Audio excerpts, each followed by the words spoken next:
Bonjour à tous, bienvenue à cette plénière consacrée, intitulée « Après la gauche plurielle, la gauche des combats communs, point d'interrogation ». Donc pour essayer de répondre à cette question cet après-midi, on a 6 intervenants. En face de moi, Boris Vallaud, député des Landes, socialiste et secrétaire national.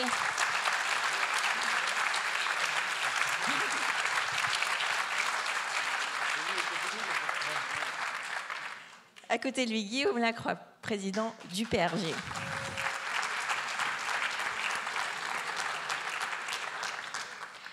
Laura Slimani, qui est conseillère municipale à Rouen et membre de la direction de Génération.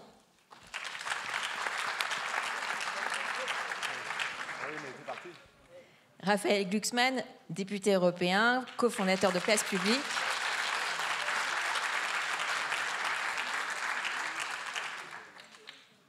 Frédéric Sèvres, secrétaire national de la CFDT.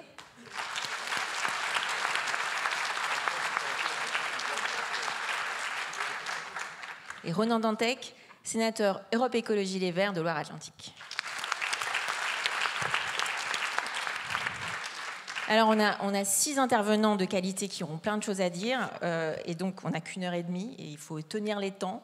Je vais essayer de faire une introduction assez courte pour vous laisser le temps de débattre. Je vais commencer, alors, je m'en excuse, mais je pense que parfois c'est utile. Je vais commencer par dire quelques évidences. Seule la gauche qui sait se rassembler a réussi jusqu'à présent à emporter des victoires qui permettent le progrès social, écologique, démocratique dans nos communes, dans nos départements, dans nos régions, au niveau du pays, de la France et de l'Europe.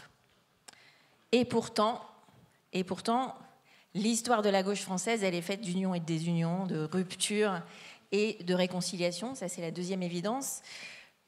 La troisième évidence, c'est que c'est parce qu'en fait, le rassemblement de la gauche, c'est difficile à atteindre. C'est encore plus difficile à maintenir parce que la gauche est complexe. La gauche, elle est riche de ses différences, mais et en plus, elle en est fière aussi, parfois de ses différences, parfois un peu trop. Parfois, elle donne trop d'importance à ces différences par rapport à des convergences qui, elles, sont souvent bien plus fortes et bien plus nombreuses. Et c'est la quatrième évidence pour laquelle je voudrais remercier Emmanuel Macron, qui est que depuis 2 ans et demi, chacun peut avoir l'opportunité de se rappeler que la gauche, c'est vraiment pas du tout la même chose que la droite.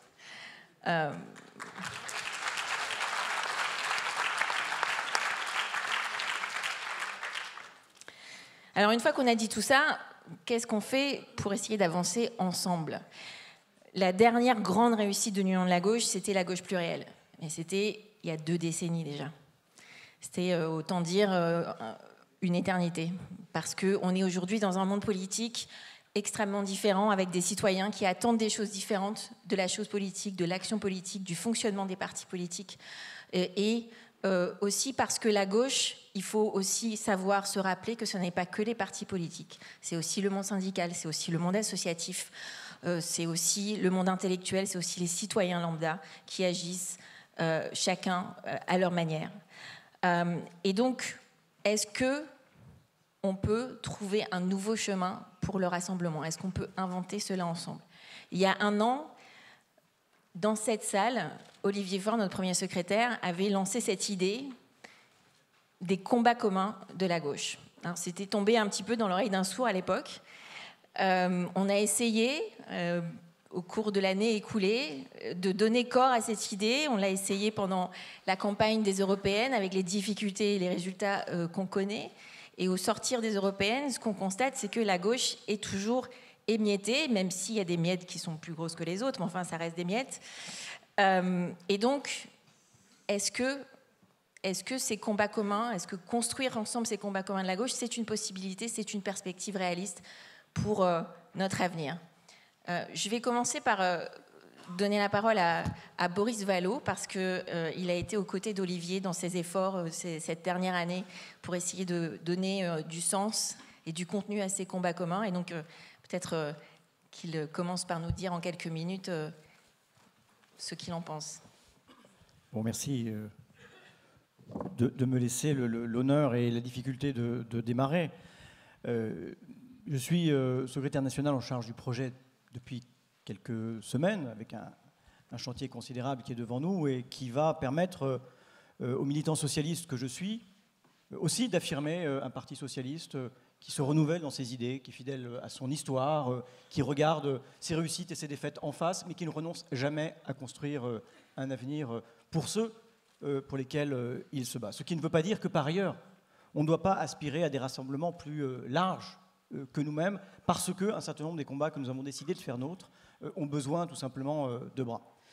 C'est la raison pour laquelle, moi ce que je voudrais dire, c'est que, évidemment, la question des combats communs, elle ne peut pas être réduite à une question de pratique du pouvoir ou de stratégie électorale. Et qu'il y a d'abord dans la question même des chantiers ou des combats communs de la gauche, un présupposé qui est un présupposé fort et que je soutiens, qui est celui qu'il existe une gauche et que donc, en contrepoint, il existe une droite. Et que la gauche se définit d'abord par les combats qu'elle épouse, par les causes qu'elle fait siennes, par les hommes et les femmes qu'elle défend au premier chef, et qui ne sont pas les combats de la droite, qui ne sont pas les combats des libéraux, qui ne sont pas les combats, évidemment, des nationalistes. Ça, c'est la première chose que je voulais dire.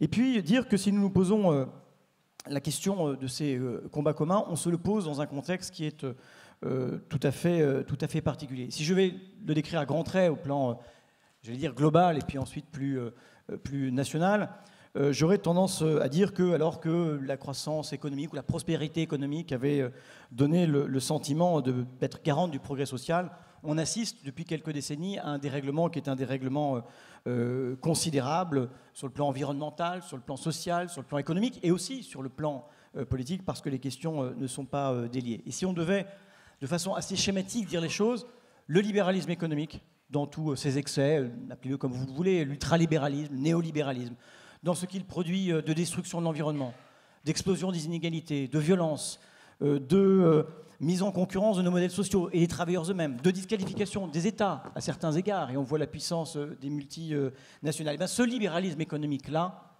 sans règles, sans bornes, et bien, il emporte avec lui le libéralisme politique. Et si je le dis, c'est important parce qu'on a pensé que le dégagisme, au fond, c'était on dégage les vieux partis et ceux qui en ont été les titulaires. Mais je crois qu'il y a quelque chose de plus profond que ça, qui est la volonté de, au fond, dégager des régimes que d'aucuns contestent. Et on voit ici ou là émerger des démocraties dites illibérales. Et ce ferment, il est présent, y compris en France. Il faut être extrêmement vigilant. Si je devais, sur ces combats communs, juste très rapidement, et après je laisse la parole aux autres, d'abord nous donner comme règle, peut-être commune, une forme d'incontournable. C'est de se poser la question de savoir pour qui on se bat. Et j'ai eu le privilège, Valérie Rabault m'en avait fait la proposition avec l'accord des députés socialistes, de répondre au discours de politique générale du Premier ministre. Et je lui avais dit, vous êtes le gouvernement de quelques-uns. Vous êtes du côté de ceux qui prétendent écrire l'histoire, et bien nous, notre rôle, c'est d'être du côté de ceux qui la subissent. Ayant ça en tête, en se disant, cette disqualification par l'économie libérale, du libéralisme politique, ça, c'est une question qui intéresse nécessairement la gauche. Reprendre les rênes, redonner à la politique de la puissance, ne pas rester dans un étau entre l'inconséquence économique et l'impuissance politique, dans un tête-à-tête entre les libéraux d'un côté et les nationalistes de l'autre. Et on a, je crois, 3 grands chantiers, on pourra rentrer dans le détail, qui me paraissent importants. D'abord, je ne les hiérarchise pas, ils sont tous importants et tous urgents. Et tous, je crois, très liés. Le premier, c'est la question de la démocratie, que moi, de façon peut-être un peu dramatique, je conçois comme un espace en voie de disparition. Première chose. Et on verra que pour ce qui concerne les pratiques politiques actuelles du pouvoir, cette espèce de césarisme, de plébiscite permanent, de disparition qui entraîne la disparition des corps intermédiaires, qui pose la question de la vitalité démocratique, c'est un sujet important pour redonner de la puissance à la politique. Deuxième chantier, c'est celui de la question écologique, mais que viscéralement, je conçois comme une question indiscutablement et indissociablement sociale. Parce que sinon, les premières victimes de cette transition écologique, ou ceux qui resteront au bord du chemin, ce seront ceux qui subissent l'histoire, comme je le disais. Pour ça, on a souvent l'habitude de dire c'est transition écologique et justice sociale. Je dis c'est justice écologique et transition sociale, parce qu'évidemment, on est dans un moment de grande transformation, pas seulement de transition, mais de grande transformation. Et le dernier sujet, c'est celui de la question sociale. Alors, le syndicaliste parlera de cette question sans doute mieux que moi, mais Nous sommes face à des mutations qui sont considérables. On va parler de la question écologique, on pourrait parler évidemment de la révolution numérique, et tout cela, ça ébranle tous les cadres connus, et ça nous impose, j'allais dire, de repenser assez fondamentalement la question sociale, mais toujours en ayant au cœur de nos préoccupations qui on défend et dans quel monde on veut vivre. Donc l'homme et le bien commun. Merci Boris.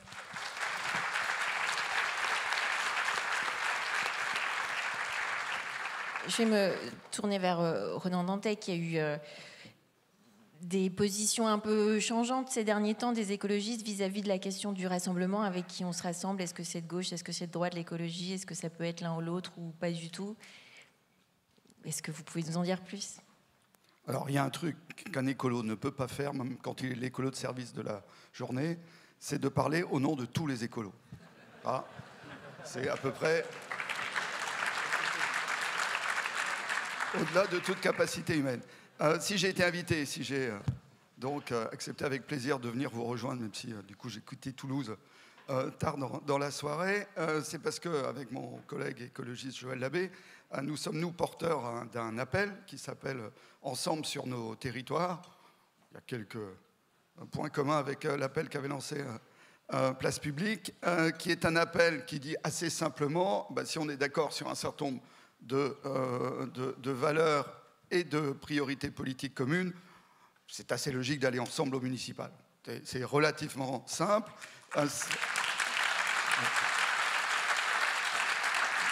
Vous enflammez pas trop vite. Vous enflammez pas trop vite.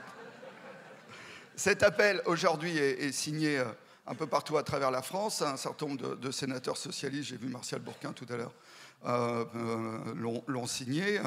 Des gens de génération, beaucoup de gens de Place Publique.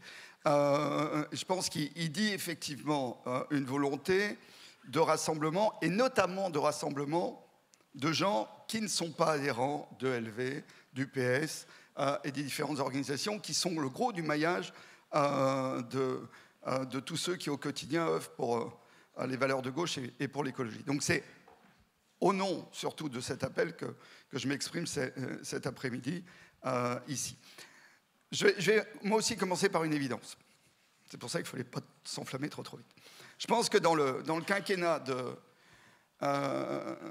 François Hollande, dans les points positifs, il y a l'accord de Paris. L'accord de Paris a été une mobilisation très très forte de la France, de son réseau diplomatique. Moi, j'ai été assez étroitement associé à Laurent Fabius, qui avait fait justement ce choix d'associer un certain nombre d'acteurs pour préparer cet accord. Et moi, je peux témoigner de la priorité politique qui a été de trouver cet accord de Paris. C'est un point extrêmement positif de ce quinquennat. Les 2 années qui ont suivi, les émissions de CO2 françaises ont augmenté. Ce qui veut dire que l'effort que nous avions fait sur le plan diplomatique, nous ne l'avions pas fait sur les politiques publiques. Si nous ne comprenons pas les raisons de cette contradiction, on va faire un certain nombre de forums pour dire si nous sommes désunis, d'ailleurs nous le disons dans le texte, on perd. Si nous sommes unis, nous sommes devant, on le dit aussi dans le texte. Et pendant un certain temps, on va rester un petit peu dans l'amertume du bilan précédent. Puis les années passant, on va se dire on va quand même essayer de reprendre le pouvoir, on va le reprendre à un moment ou à un autre, et patatras, on va refaire pareil. Donc notre question essentielle dans le moment, c'est de comprendre pourquoi nous ne réussissons pas, alors que la volonté est affichée, à avoir des politiques publiques qui répondent à la hauteur des enjeux. Et sur ce point-là, je suis désolé de le dire, le quinquennat de François Hollande sur l'environnement est un mauvais quinquennat. Le bilan n'y est pas en termes quantitatifs sur les émissions de CO2, sur la perte de biodiversité. Donc il faut qu'on prenne le temps. J'ai lu un peu en arrivant qu'il fallait renverser la table, que tout le monde était prêt au débat. Il faut donc prendre le temps de comprendre pourquoi nous avons cet échec de bilan, qui fait qu'aujourd'hui, sans parler pour tous les écologistes, vous avez bien senti quand même qu'il y a beaucoup d'amertume et effectivement beaucoup d'écologistes qui ne font pas confiance à une nouvelle dynamique de gauche au vu de ce bilan. Moi, il me semble qu'effectivement, et là je crois que ça va rejoindre certainement d'autres interventions, une des difficultés qu'on a quand on parle d'environnement et des grandes crises environnementales, c'est qu'effectivement, on a un peu tendance, y compris les écologistes ou certains écologistes, à les segmenter avec les autres crises. Et là, je vais un peu dans le sens de l'introduction qui a été faite. Un certain nombre d'échecs, l'écotaxe, la contribution carbone-énergie, il se trouve que c'est moi qui ai mis le premier amendement avec le soutien de mon collègue Chandier à l'Assemblée nationale pour monter justement la contribution carbone, donc c'est un peu notre échec à tous, montre que s'il n'y a pas un narratif social qui correspond à l'effort à faire sur la transition écologique, à un moment la société se bloque.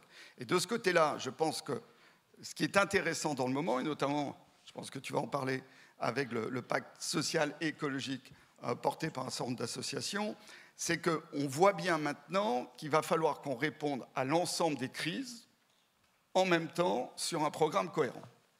Et que ça, au moins, dans la réflexion, c'est sur la table. Ça va derrière être un effort colossal.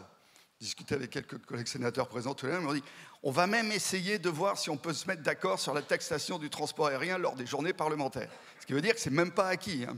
Donc vous avez encore du boulot. Mais nous en sommes à ce stade où il va falloir maintenant recréer un narratif qui fait qu'on répond à la fois aux crises sociales, c'est-à-dire qu'on rend juste l'effort à faire sur l'environnement, et que ce narratif soit crédible. Je pense qu'on n'y est pas encore. Je ne pense qu'on n'y est pas encore.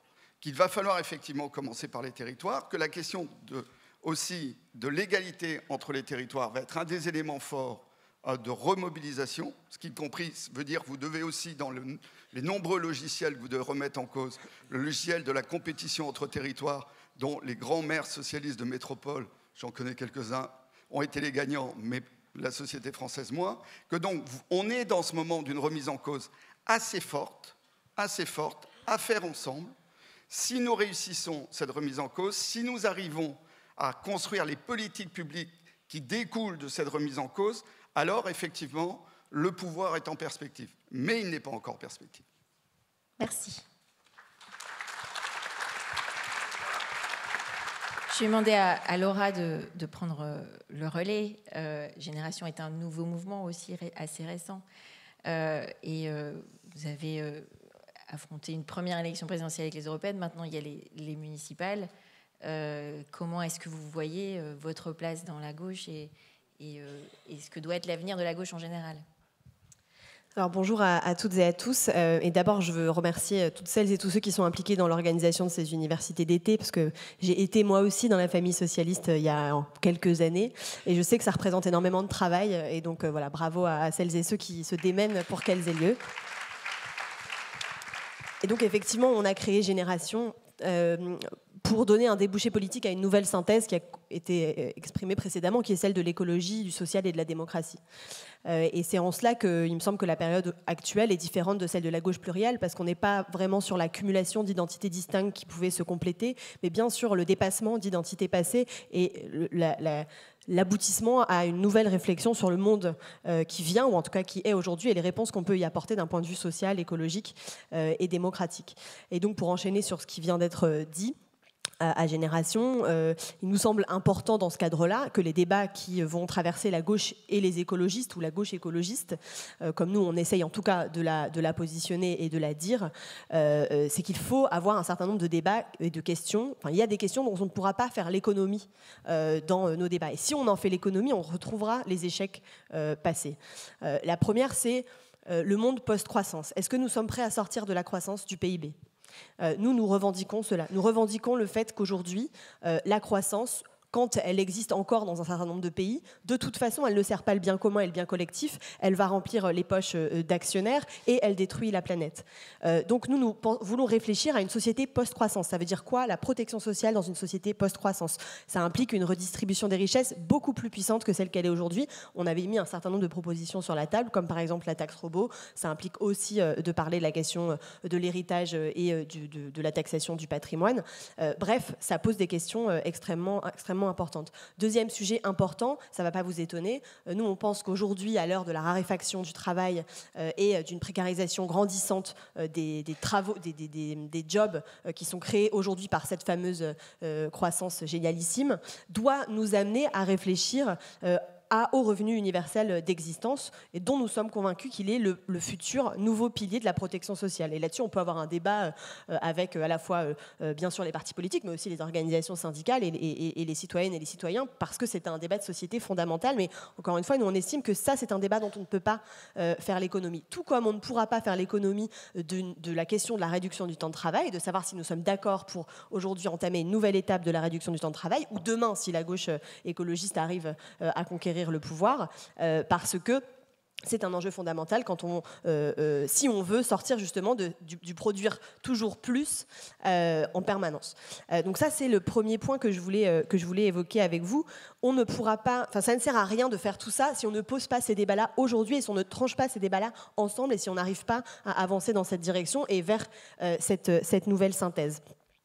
Le deuxième élément, c'est effectivement cette histoire des combats communs. Alors il y en a beaucoup en ce moment des combats communs, parce que forcément la politique d'Emmanuel Macron, par sa brutalité, nous ramène dans la rue, nous ramène aux côtés des syndicats. Il va y avoir les combats autour des retraites à la rentrée. Il y a aujourd'hui les soignantes et les soignants qui se mobilisent très fortement. Il y a bien sûr les marches climat, il y a le référendum ADP. Il y a énormément de combats sur lesquels on se retrouve. Mais à la limite, ceux-là, j'ai envie de dire, c'est pas forcément ceux qui posent problème ou ceux sur lesquels il faut qu'on passe beaucoup de temps. On est dans la rue ensemble, on se bat ensemble et on essaie d'obtenir des victoires. Par contre, moi, la question que je veux poser aujourd'hui, c'est les combats sur lesquels nous ne sommes pas encore ensemble et sur lesquels nous aimerions être plus nombreux. Je pense par exemple à ce qu'on appelle les grands projets inutiles. Il y a eu Notre-Dame-des-Landes sous le quinquennat précédent qui a été récemment abandonné. Moi, je suis élue rouennaise. À Rouen, il y a un débat autour du contournement Est. On veut faire une nouvelle autoroute autour de Rouen dont on sait qu'elle sera inefficace, mais en plus qu'elle générera encore plus d'émissions de gaz à effet de serre, qu'elle sera destructrice de la biodiversité locale et mauvaise pour le cadre de vie des habitants locaux. Eh bien, ce contournement Est, aujourd'hui, il est au niveau local porté et soutenu par le Parti socialiste contre la gauche, c'est-à-dire les communistes, les écologistes et Génération. Ben, ça, c'est des sujets aujourd'hui qu'il faudra se poser parce que les municipales, on pourra être ensemble sur les listes. Évidemment, on le saura et nous, on fera partie de ces dynamiques-là partout en France parce qu'on sait où on appartient et on sait où est notre place politiquement et elle est à gauche et elle est avec toutes celles et tous ceux qui portent la gauche aujourd'hui. Mais ça impliquera aussi d'avoir des débats et de trancher des débats sur... ou en tout cas de faire en sorte que ces combats-là, on les mène aussi ensemble. Je pense aussi à Europa City, qui en est un autre, sur lequel il y a aussi besoin que les élus locaux socialistes se positionnent contre des projets qui détruisent la biodiversité et sont mauvais pour la planète. Et ensuite, dernier élément, si on est, si d'ici maintenant à 2022, puisque l'enjeu c'est quand même celui de 2022 et de savoir s'il y a une alternative au duel mortifère Emmanuel Macron-Marine Le Pen en 2022, si d'ici à 2022, il y a ce bouillonnement intellectuel entre les partis politiques, avec les associations, avec les syndicats, avec la société civile, si nous on fait ce travail-là de définition d'une nouvelle identité commune de la gauche écologiste et du projet qu'on voudra porter ensemble, si on est tous d'accord pour dire que demain il faudra investir massivement dans l'éducation, dans la santé, reconnaître enfin les fonctionnaires et leur travail à leur juste valeur, doubler ou quadrupler le budget des droits des femmes pour enfin essayer de changer la donne de ce point de vue-là. Et je rappelle, juste petit insiste, qu'il y aura probablement plus de féminicides en 2019 qu'en 2018 et c'est un vrai problème et c'est gravissime qu'on en soit encore là aujourd'hui en France. Donc ça nécessite aussi des moyens importants. Si on est tous d'accord pour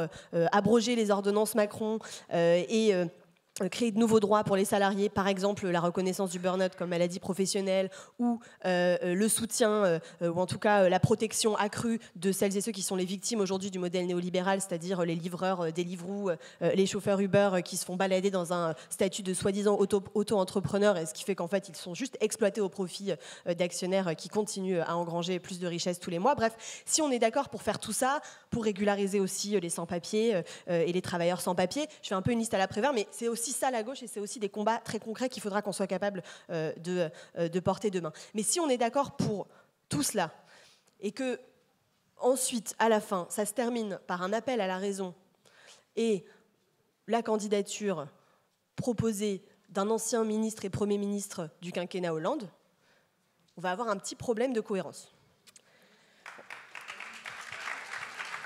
Et donc, je dis ça parce que ce qui est posé aujourd'hui, au-delà de la question arithmétique de l'addition des scores, et j'en termine là, c'est la question du sens qu'on donne à la gauche de demain. C'est la question du sens. Et si on ne pose pas cette question du sens là, et qu'on ne constitue pas aujourd'hui une alliance qui soit suffisamment solide pour résister à l'exercice du pouvoir, alors ça sera pour rien. Et on sait qu'en face, on a une menace qui est bien plus grande que celle qu'on a pu avoir la dernière fois. Voilà, merci. Si on en est là, on ne va pas aller très loin. Non. Avant qu'on aborde des débats qui me semblent prématurés sur les identités pour 2022, parce que ce qui est devant nous d'abord, ce sont les échéances municipales et les questions de fond dont tu as beaucoup parlé, Laura, à construire ensemble. Voilà. On va changer de braquet, du coup, on va quitter le monde politique un petit moment, purement politique un petit moment, et je vais proposer à Frédéric Sèvres, en tant que syndicaliste, de nous dire ce qu'il voit comme étant la place peut-être des syndicalistes dans la gauche et dans les combats communs à construire à gauche. Alors, d'abord, merci, et merci pour l'invitation. Tu disais à l'instant que tu ne t'exprimes pas au nom de l'ensemble des Verts, enfin, c'est pas possible. J'étais venu avec l'idée de parler, enfin, pas seulement, hein, je suis bien sûr syndicaliste, je peux m'exprimer au nom de la CFDT, là, il n'y a pas de problème, mais dans la mesure où le débat porte sur les combats de la gauche, je pense que ce que je peux apporter ici, c'est l'expérience du pacte du pouvoir de vivre, hein, qu'on a lancé CFDT et d'autres syndicats et d'autres organisations. Je dis bien expérience, hein, il n'y a aucune intention modélisatrice, ce n'est pas de leçon à donner, mais il y a peut-être un retour d'expérience qui peut vous intéresser. Cela dit, je ne peux pas m'exprimer au nom des 48, puisqu'il y en a 48 maintenant, associations, syndicats, organisations qui ont rejoint ce pacte. Ça devient trop compliqué, je ne suis même pas capable là de tous vous les citer de mémoire. Mais tout de même, ça me semble intéressant de retracer un petit peu ceci.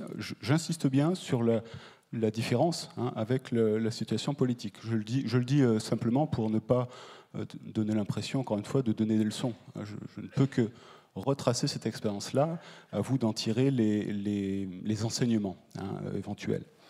Ce pacte, il a fait cette réunion d'organisation, cet rassemblement d'organisations s'est fait fin 2018, au plus fort de la crise des Gilets jaunes, avec l'idée effectivement qu'on semblait s'enfoncer dans une espèce de corner de l'action politique où l'on s'acheminait vers une situation, en tout cas c'est ce que nous craignons, où plus personne n'arriverait à ne rien faire, ni sur le plan social, ni sur le plan écologique, ni sur aucun plan. Et c'est ce qui alertait effectivement toutes les associations et les syndicats membres de ce collectif, qui sont toutes et tous demandeurs d'action collective, d'action publique. Donc c'était bien ça le point de départ, la crainte d'une paralysie de l'action publique. D'où le parti de faire ce pacte. Alors je vais essayer très rapidement et forcément, caricaturalement, de retranscrire sur quelle base ça s'est fait, ce rassemblement, et sur quelle base s'est construit ce combat commun, hein, ce combat commun particulier. Le premier, c'est un rassemblement, comment dirais-je, on n'a pas cherché à faire de l'unanimisme, a priori. On était 16 organisations.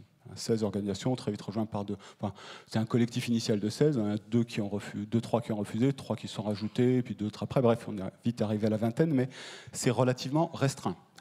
Et c'était sur une entente assez claire sur le fond, mais non, en même temps, en refusant un unanimisme a priori. Il ne s'agissait pas pour nous de réunir toutes les organisations syndicales, il ne s'agissait pas de réunir toutes les associations de je ne sais quel champ, etc. Il ne s'agissait pas d'être unis par principe, mais bien unis autour de quelque chose.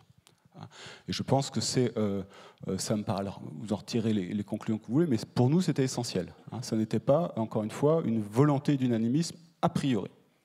Et pas question, si vous voulez, alors là je reprends un tout petit peu ma casquette syndicale, pas question pour nous de s'engager sur des combats qui ne sont pas les nôtres, hein, et de défendre, moi je veux bien descendre dans la rue aussi longtemps que nécessaire, aussi souvent que nécessaire, mais pour défendre quelque chose qui m'est cher, pas pour défendre simplement une position parce qu'elle est unanime ou supposée unanime. Ça c'est important, je le dis réellement parce que je crois qu'on n'aurait pas franchi cette étape-là si on n'était pas convaincu entre organisations de mettre sur quelque chose de réellement commun et de réellement identifiant sur la table. Et de dire, après, ceux qui veulent peuvent nous rejoindre, mais ça sera là-dessus, ce ne sera pas sur autre chose. Et on a été très contents qu'une vingtaine, une trentaine même d'autres organisations nous rejoignent, mais à la limite, on serait resté à 19, on serait resté à 19. Bon, c'est pas pour être sectaire, excusez-moi, mais c'est pour dire que je pense que l'opération n'aurait pas été réussie si elle n'avait pas eu ce point de départ. Deuxième élément, on s'est dit explicitement, notre objectif, c'est de se rassembler, de se réunir pour être efficace dans l'action, pour obtenir des choses. C'est-à-dire que ce qu'on constatait, c'est qu'on faisait tous antichambre. Alors, quels que soient les gouvernements, on l'a fait dans la mandature précédente, on l'a fait dans celle-là, on la fera, j'espère, dans la suivante. Enfin, j'espère que les conditions seront réunies pour qu'on la fasse dans la suivante aussi. Mais on avait tous l'habitude de faire antichambre auprès de nos ministres, premiers ministres concernés, etc. Et on constatait que, globalement, on avait beaucoup de mal à faire avancer nos billes, en tout cas dans la période récente. D'où l'idée de dire, si on y va en ordre dispersé, si on y va chacun chez soi, on n'y arrivera pas. Donc réunissons-nous, agissons, portons en commun au moins certaines... Il ne s'agit pas que tout le monde porte les revendications de tout le monde, mais mettons en commun certaines revendications et portons-les ensemble. Mais ça veut dire que notre objectif, c'est d'obtenir quelque chose. Notre objectif n'est pas, pour le coup, je veux dire, notre objectif n'est pas une... Enfin, c'est trivial de le dire, et ne le prenez pas en mauvaise part, c'est pas une alternance, pour le coup, nous, on n'a pas d'enjeux électoraux. Le but, c'est d'obtenir qu'une mesure soit prise, qu'une mesure soit pas une, plusieurs, même 66 en l'occurrence, mais qu'une mesure soit prise, qu'une politique soit initiée, que des choses soient faites. Encore une fois, l'essentiel, c'est de remettre en branle, de remettre en marche l'action publique sur des domaines qui nous paraissent essentiels. Donc, je le dis parce que ça me paraît, je pense qu'il y a, sans être immodeste, je pense qu'il y a quelque chose de significatif là-dedans et qui renvoie à ce que Boris Vallaud mentionnait tout à l'heure quand il parlait du césarisme. Je pense qu'il y a, derrière cette expérience, il y a, je crois, un certain renversement à voir, à opérer dans la conception de l'action publique. L'action municipale, pour prendre une dimension proprement politique, l'action municipale, l'action régionale, n'est pas la continuation d'une action nationale. Je crois que c'est plutôt l'inverse.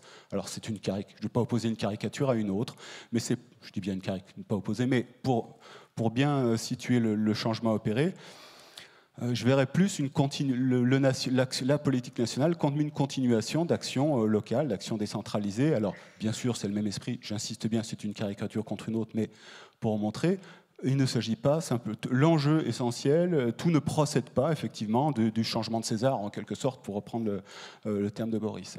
Non, nos associations, les corps intermédiaires, sont porteurs d'intentions, sont porteurs d'objectifs politiques, et on s'aperçoit que tout ça, finalement, fait assez cohérence, et ça devrait pouvoir déboucher au niveau national. Alors, j'insiste bien, je force le trait pour repérer, mais... notre certitude, c'est que pour avancer, il ne faut pas tout en remettre systématiquement aux politiques au singulier national, que la politique doit être vécue de façon plus décentralisée, peut-être plus en réseau, plutôt qu'en grande pyramide. Dernier élément, bien sûr, je ne vais pas tout mentionner. Je disais, je ne recherche pas d'unanimisme. La volonté, c'est bien aussi, néanmoins, de traiter des sujets, enfin, pas néanmoins, c'est de traiter des sujets de fond, qu'on estimait tous dans les discussions qu'on avait préparatoires au pacte. On s'est aperçu que tous, on se rejoignait sur le constat qu'il y avait des dimensions qui étaient gravement négligées, et depuis longtemps. Ce n'est pas un diagnostic qu'on portait sur les 2 dernières années seulement, depuis longtemps. Des dimensions politiques et sociales qui nous paraissent essentielles et qui expliquent en partie, sans doute, mais là, ça mériterait d'en parler plus longtemps, l'espèce d'impasse politique de la politique publique qu'on pressentait. Alors j'en cite quelques. Bien sûr, il y a la question du climat, elle était sur le tapis. Bien sûr, il y a la question des inégalités, bien sûr, plus exactement de l'exclusion. Mais il y en a d'autres aussi. J'en cite quelques-unes parce qu'elles sont... Enfin, une, parce qu'elle m'a particulièrement chère de syndicalisme, c'est la question du travail.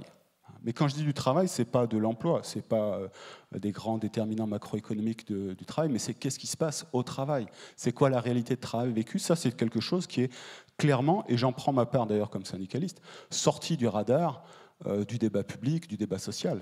Il se passe énormément de choses au travail, il se passe énormément de choses dans le travail qui pèsent sur les gens, et ça trouve assez peu de débouchés. Il y a la question également du lien social. Le pacte du pouvoir de vivre commence par le premier chapitre, et ça ne fait aucun débat, c'est comment est-ce qu'on recrée du commun dans la société. Comment on réinvente, j'allais dire, la classe moyenne? C'est quoi l'objectif de vie qu'on se donne ensemble? Bon, je ferme la liste là parce que je vois que je suis en train de déborder. Mais pour vous dire, ça, c'est le troisième élément qui nous semble fondamental, qui nous a semblé essentiel pour construire quelque chose de commun. Voilà un descriptif trop rapide de cette expérience, pour l'instant, du pacte du pouvoir de vivre. Merci Frédéric. Alors, Guillaume Lacroix, le PRG, comme le Parti socialiste, est un parti avec une longue histoire qui a connu les heures les plus heureuses et comme les plus sombres de la gauche. Comment est-ce que vous, au PRG, vous abordez aujourd'hui ce vaste chantier de reconstruction de la gauche?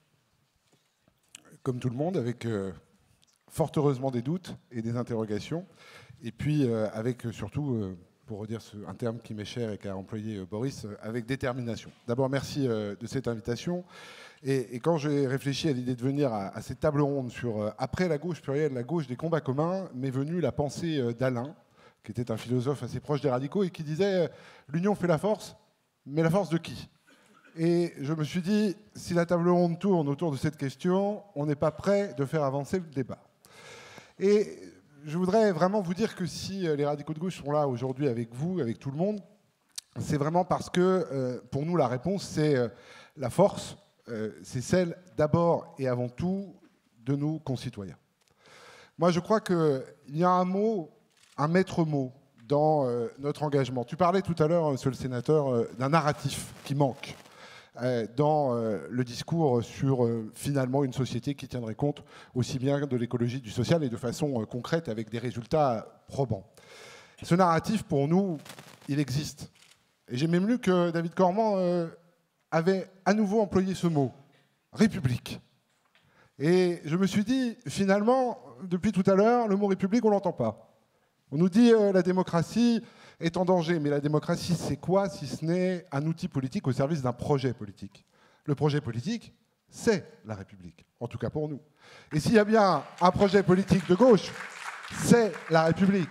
Parce que quand on parle de vivre ensemble, quand on parle de liberté, d'égalité, de fraternité, de laïcité, et encore un mot qui manque peut-être dans nos débats, je crois qu'on parle finalement d'un narratif qui dit que l'écologie, ça doit être un acquis sociétal et social d'un projet républicain.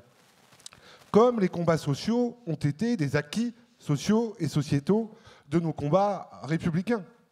Que finalement, aujourd'hui, nous sommes confrontés non pas aux questions métaphysiques d'une gauche qui ferait le concours Lépine de l'innovation politique, pas plus que nous sommes confrontés à une gauche qui serait confrontée à savoir quel est celui qui a la meilleure bobine pour aller aux élections. Nous sommes confrontés à une seule question: en quoi la gauche est-elle utile à la vie quotidienne des Français?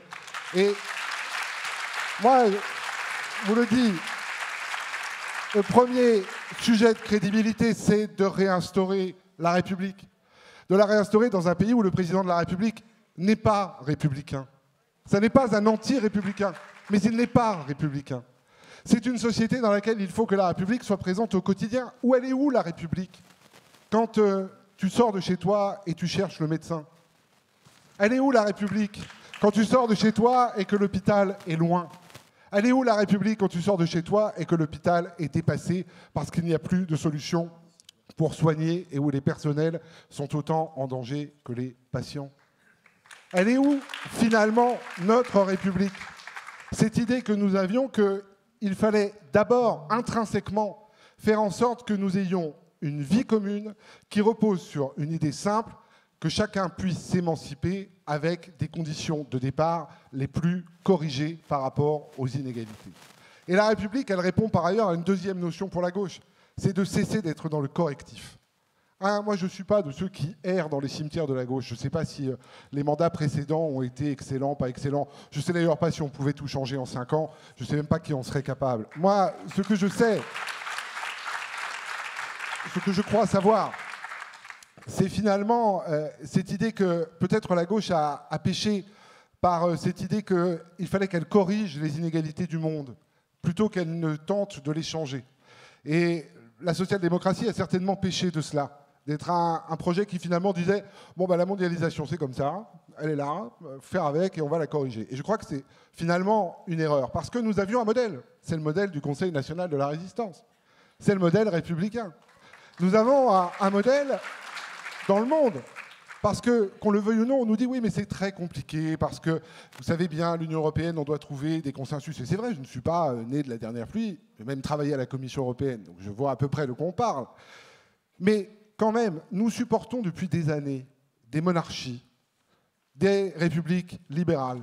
Et on en est presque à s'excuser de ne pas vouloir imposer, défendre la République sociale. Moi, ça me pose un problème.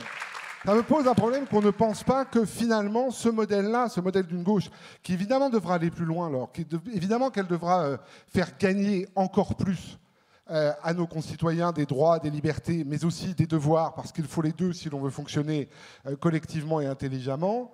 Moi, je crois que cette République, c'est un modèle que nous pouvons réinventer à la condition que la gauche se redise une bonne fois pour toutes que la République, c'est d'abord un projet de gauche. Tant pis si je choque, mais c'est d'abord un projet de gauche. Et que la République, elle doit correspondre aux besoins d'aujourd'hui.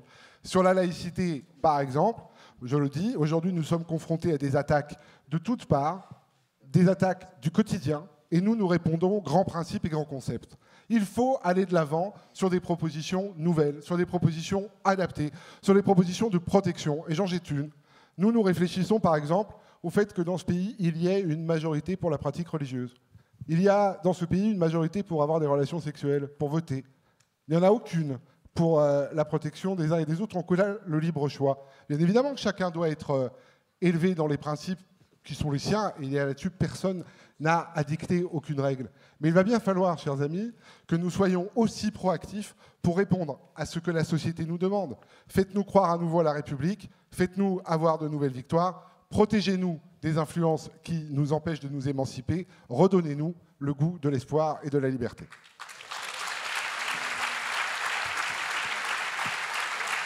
Merci Guillaume. Alors,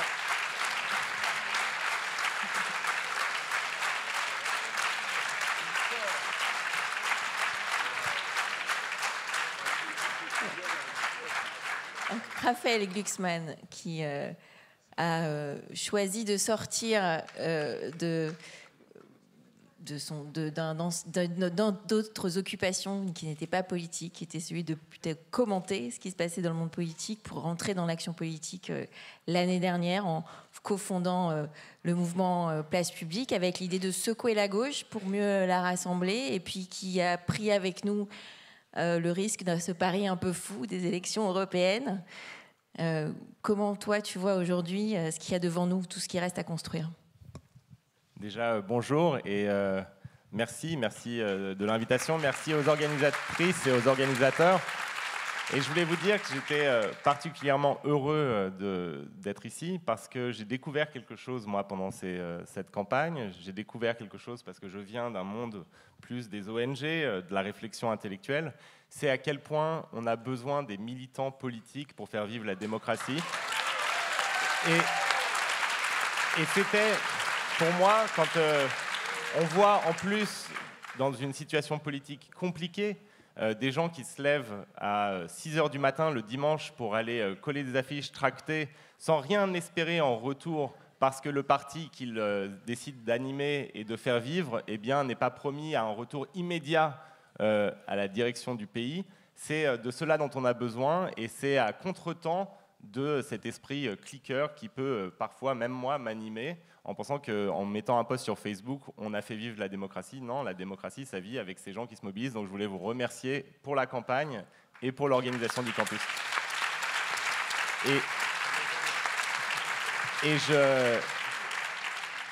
Et je voulais aussi remercier Olivier Faure, qui n'est pas là, mais c'est tant mieux, parce que je n'aime pas dire du mal des gens, du bien des gens, pardon.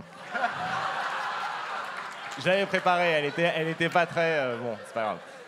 Il faut toujours préparer 2-3 blagues, mais du bien des gens quand ils sont là. Mais je pense que le pari qui a été fait, qui était le pari justement des combats communs, puisque c'est comme ça qu'on a ensemble nommé le premier texte qui a conduit à un rassemblement pour les élections européennes, un rassemblement qu'on espérait plus vaste, mais qui était déjà un embryon de ce qui devra arriver plus tard.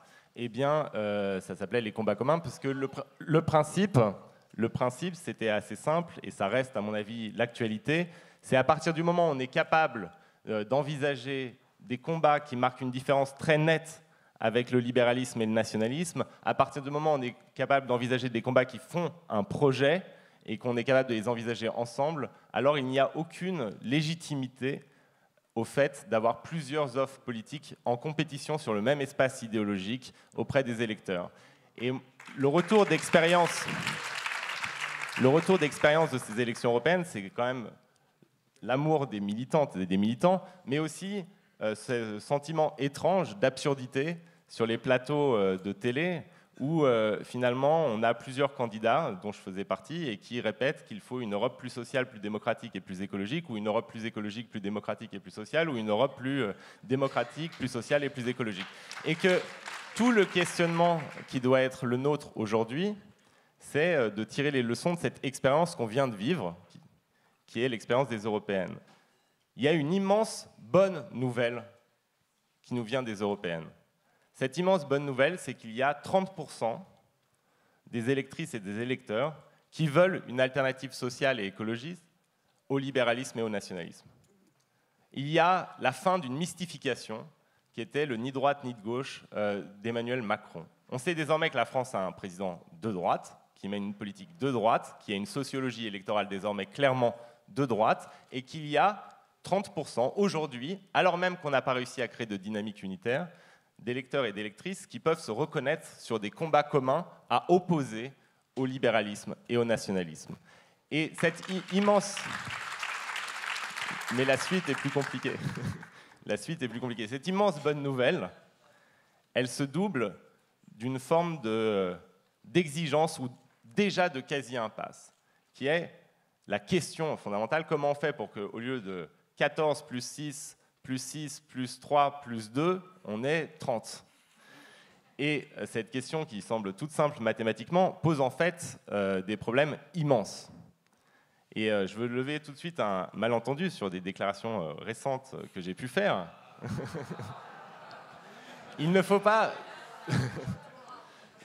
supprimer le 14, le 6, pour arriver à 30. Par contre, il faut s'inscrire dans une forme de fidélité à l'histoire qui est la capacité à dépasser sa propre structure.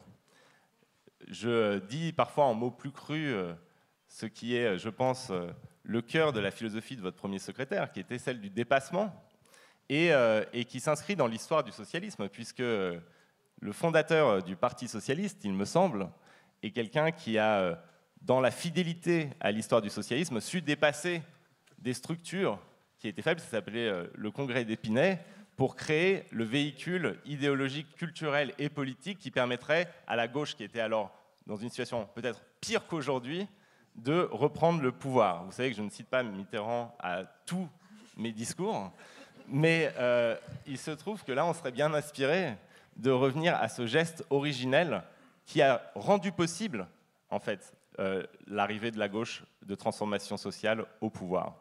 Et donc, cette question, elle suppose une capacité donc à se dépasser en tant que structure politique. Et ce n'est pas une question qui s'adresse juste au Parti socialiste, elle s'adresse à nous tous, et elle s'adresse aussi aux Verts qui viennent de remporter le plus grand score aux européennes. Et ça doit être ça notre obsession. Comment on arrive à faire vivre ces 30% qui donnent une chance à une alternative sociale et écologique au libéralisme et au nationalisme. Et pour ça, à mon avis, je ne vais pas m'éterniser, il y a 3 commandements qui vont rejoindre des choses qui ont été dites autour de la non-table depuis le début. La première des choses, c'est qu'il faut accepter de rompre de manière très claire avec ce qui a été un peu une dérive qui a servi de fossoyeur de la social-démocratie européenne, qui était le social-libéralisme.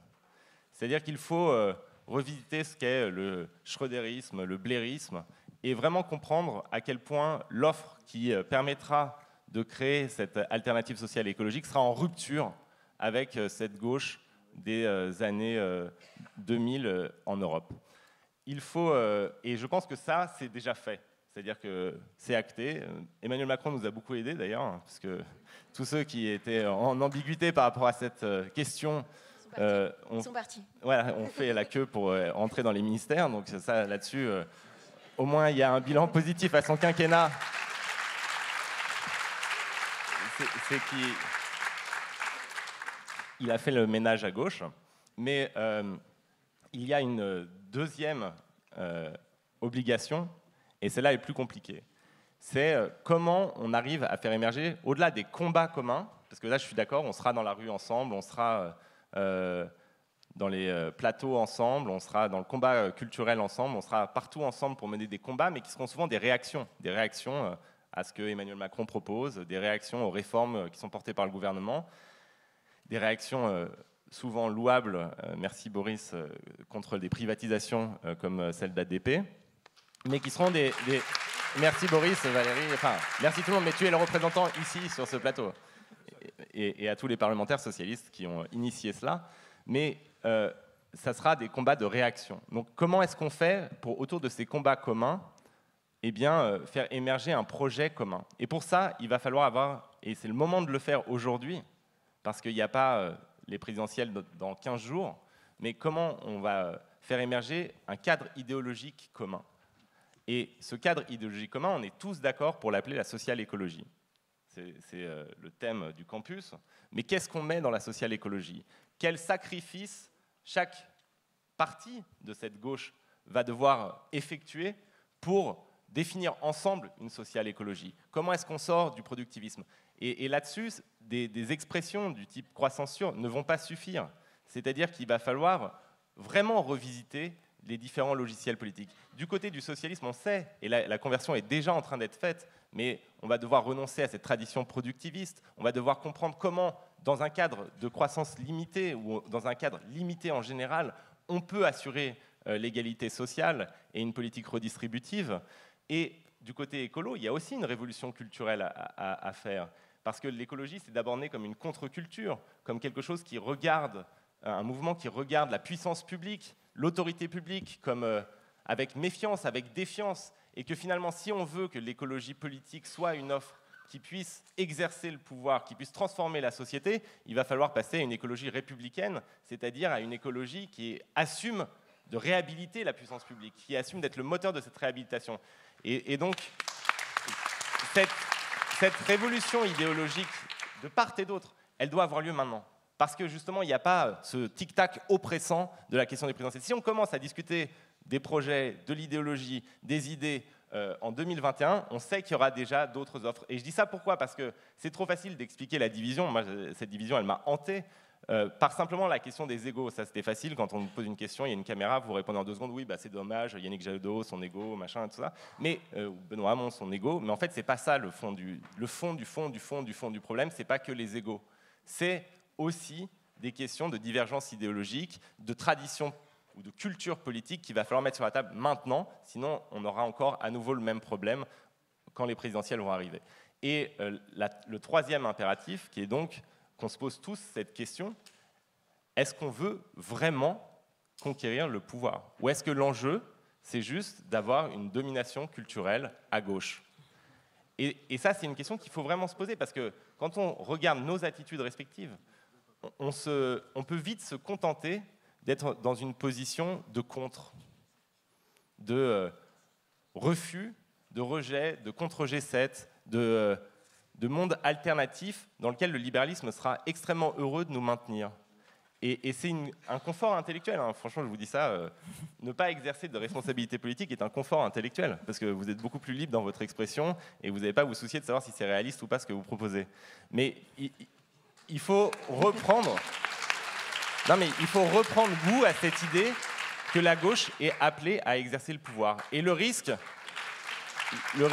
c'est un scénario à la polonaise ou à d'autres pays, où finalement il y a une gauche culturelle qui existe, qui peut faire des super meetings comme aujourd'hui, mais au moment des élections, on sait que ça se jouera entre libéraux et nationalistes. Et donc il va falloir qu'on se pose cette question, et si la réponse, eh bien, c'est qu'on veut et qu'on a l'obligation de reprendre le pouvoir, eh bien, la question qui se posera immédiatement et qui sera beaucoup plus facile à résoudre qu'on ne le croit, c'est la question de la modalité. Et là-dessus, il y a une certitude, c'est que si on a réussi le travail idéologique, le peuple de gauche, ce qu'il existe, la confirmation nous a été donnée par les européennes, obligera à ce qu'il y ait une offre politique commune. Mais tant qu'on n'a pas fait la clarification idéologique, on n'arrivera pas parce qu'il y aura toujours des bons arguments pour ne pas réaliser cette union. Merci Raphaël.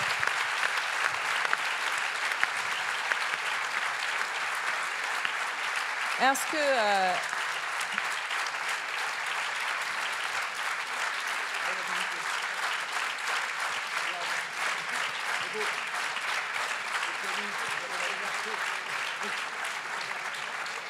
que j'ai entendu finalement quand même beaucoup de vous tous, et c'est quand même rassurant qu'il y a eu des paroles très, très différentes et avec des perspectives différentes, mais il y a quand même, on voit bien, les valeurs communes sont évidentes, je ne vais même pas y revenir, mais il y a aussi ce constat qu'on a tous besoin de rechercher à la fois une forme de radicalité. La question c'est, peut-on se mettre d'accord sur les mêmes radicalités ? Et aussi, comment est-ce qu'on traduit ça dans le concret, dans des projets très concrets.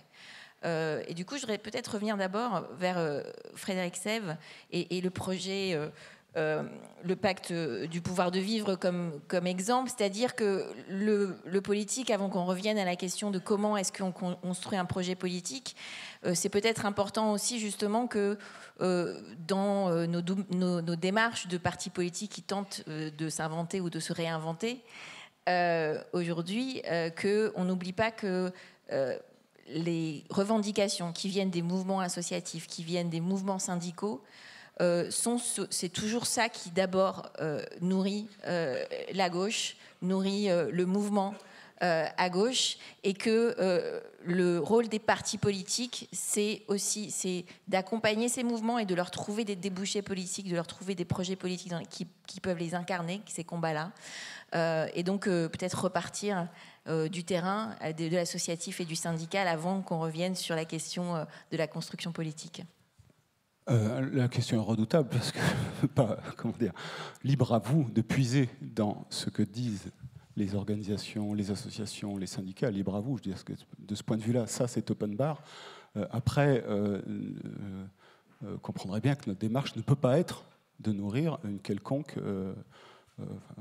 politique. Donc après, bon, on ne va pas se raconter d'histoire, on sait aussi ce que sont les appareils militants, il y a des parentés, bon, mais je veux dire, du point de vue en tout cas des organisations qui sont les nôtres, les choses se feront.